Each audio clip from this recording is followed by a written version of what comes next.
and warm welcome to all for today's lecture on combustion of reactive mixture part 2. Contents of today's lecture will be few more important definitions relating to the combustion and reaction.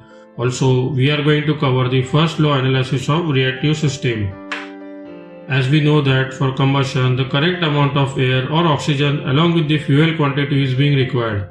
Exactly how much quantity of air is being required to carry out the complete combustion, that we are going to cover with help of some formulas and definition. Next is the stoichiometric air. Stoichiometric air or theoretical air is the exact amount of air required to provide right amount of oxygen for complete combustion.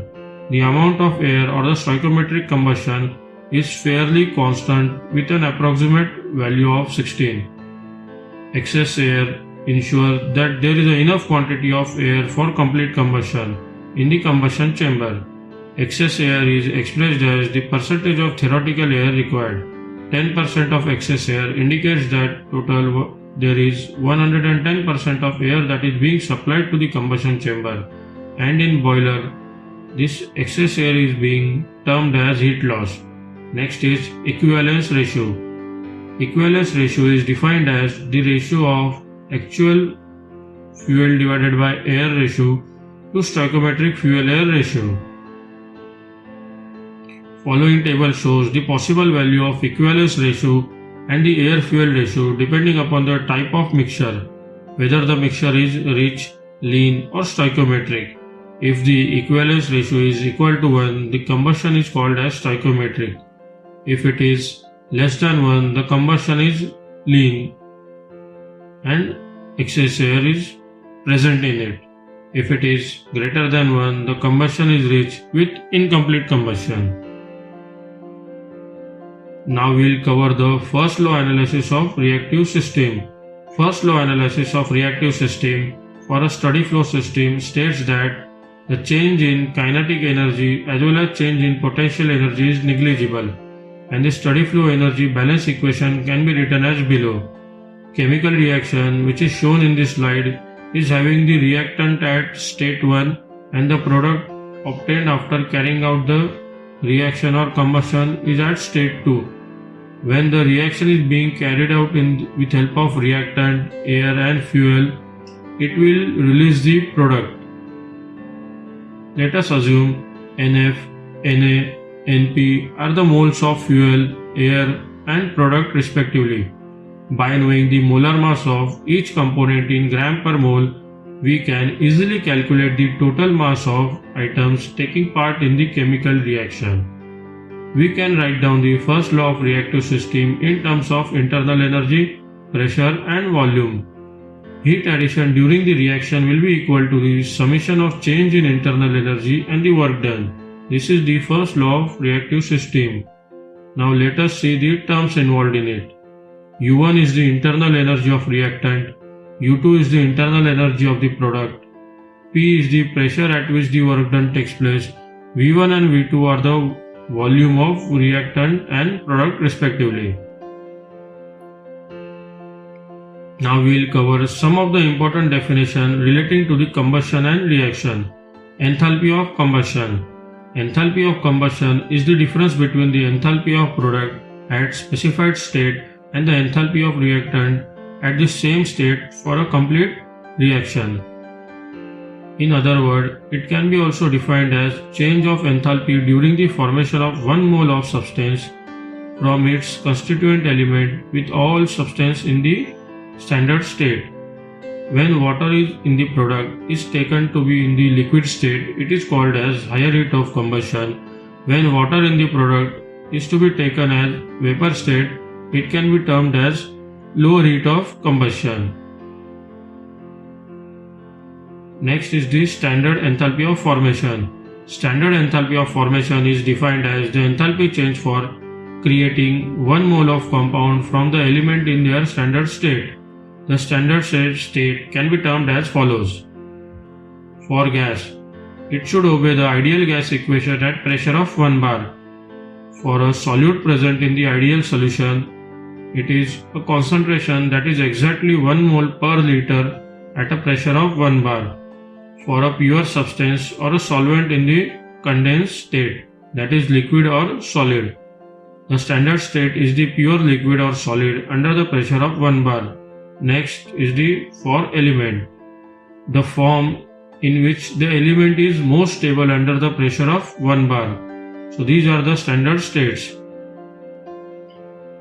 Next, in the study of combustion, there are two types of adiabatic flame temperature depending upon how the process is completed, the constant volume and the constant pressure, both of which describe the temperature that combustion product theoretically can reach if there is no energy is lost to the outside environment.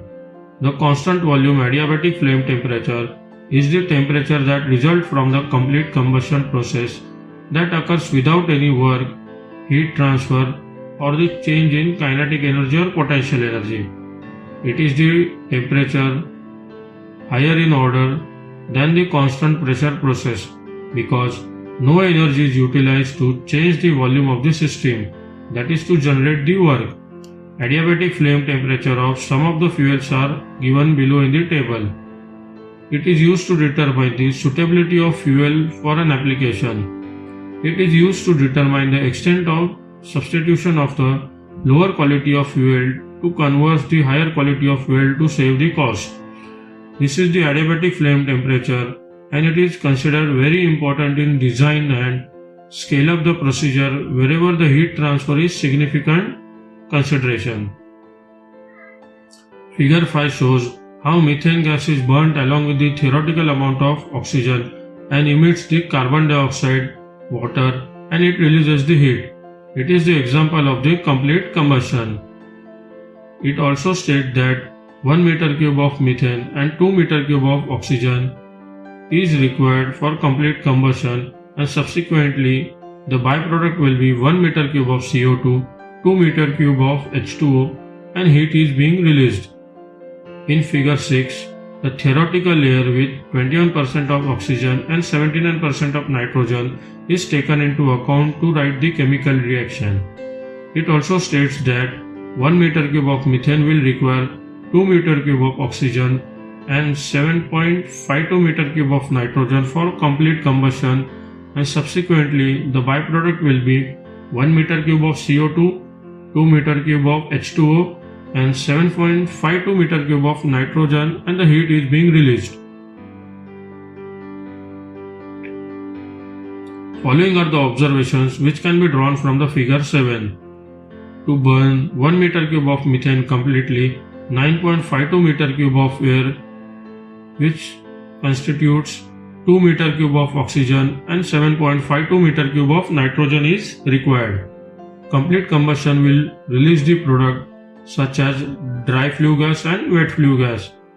So 10.52 meter cube of wet flue gas will be exhausted whose contents are 1 meter cube of CO2, 2 meter cube of H2O and 7.52 meter cube of nitrogen. Next is the dry flue gas. 8.52 meter cube of dry flue gas will be exhausted whose contents are 1 meter cube of CO2, 7.52 meter cube of nitrogen which will add and make the 8.52 meter cube of dry flue gas. Next, to burn 1 meter cube of methane or 1 meter cube of CO2 will be formed after burning 1 meter cube of methane, which means that a dry flue gas content is 11.7% and as the combustion is complete in nature, no oxygen will be present in the product. Next, we will see the observation drawn from the figure number 8. Following are the observations drawn from the figure number 8. To burn 1 meter cube of methane completely with excess air is being used. Now here we are going to use the funda of the excess air.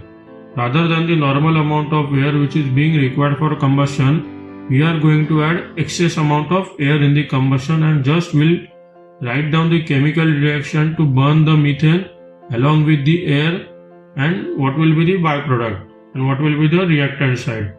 Next, to burn 1 meter cube of methane completely, 14.28 meter cube of air is being required if we are going to use the excess air, and that value is certainly less in case of the complete combustion where you are going to use the stoichiometric air or the correct amount of air rather than the excess air. So that 14.28 meter cube of air will be constituting of 3 meter cube of oxygen and 11.28 meter cube of nitrogen.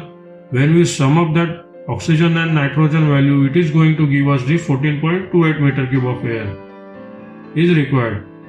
Complete combustion will release the products such as dry flue gas and wet flue gas. Here 15.28 meter cube of wet flue gas will be exhausted, whose contents are 1 meter cube of CO2 will be there, 2 meter cube of H2O and 11.28 meter cube of nitrogen and 1 meter cube of O2 will be there. So here you will find that in the product side the O2 will be there. That means the combustion is incomplete with excess amount of air or oxygen. Next is the dry flue gas. Here we will find that from calculation 13.28 meter cube of dry flue gas will be exhausted, whose contents are 1 meter cube of CO2, 11.28 meter cube of nitrogen and 1 meter cube of O2, as well as the 1 meter cube of CO2 is being formed from the burning of 1 meter cube of methane, which means that the dry flue gas content is 11.7%, and there will be traces of oxygen in the product as the excess air is being used to burn the methane, which contains only 11.7%. So we have come to an end of today's lecture on combustion of reactive mixture part 2. I hope all the aspects about the combustion phenomena and the related definitions are covered in today's lecture. If there is any doubt about today's lecture, kindly drop a comment in the comment box and subscribe to the channel and hit the bell icon for the more updates. Wish you happy learning.